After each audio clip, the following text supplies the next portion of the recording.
आता नियम चालू झाले की असंच झालं पाहिजे, ती विधवा असली पाहिजे, ती नसली पाहिजे, याचा काय अर्थ झाला?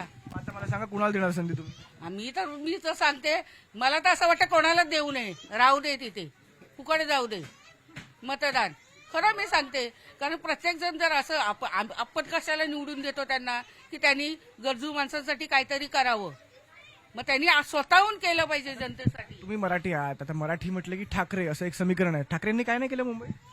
केलं ना, का नाही केलं? केलं. पहिलं होतं तर आता तर 5-10 वर्ष मी बघते तर काय वेगळंच वातावरण आहे. महागाई वाढवून ठेवले, टॅक्स वाढवून ठेवले, सर्व ठिकाणी जाल तिथे काय करायचं सांगा ना, काय करायचं? फडणवीसांबद्दल काय मत आहे तुमचं? मुख्यमंत्री आहेत आपले ते.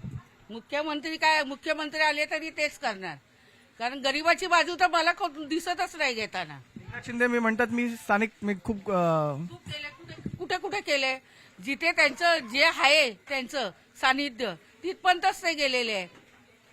बघा ना, आपल्या इथे भैरमबागला जा, रिक्षावाल्यांना विचारा खड्डे किती आहेत, जाता येता बघा, कोण करतंय सांगा ना. गाड्या अडकतायत, खड्ड्यात जात आहेत, माणसाच्या जीवाला धोका आहे. एखादी गरोदर बाई असेल गेली ना खड्ड्यात, बघा तुम्ही भैरमबाग पूर्ण घ्या. आता येतील आम्ही हे करतो ते करतो, बघा तुम्ही स्वतः जाऊन बघा. जोगेश्वरी पासून ते 24 कॅरेट पासून या तो रस्ता बघा. आता किती वर्ष हा प्रॉब्लेम आहे.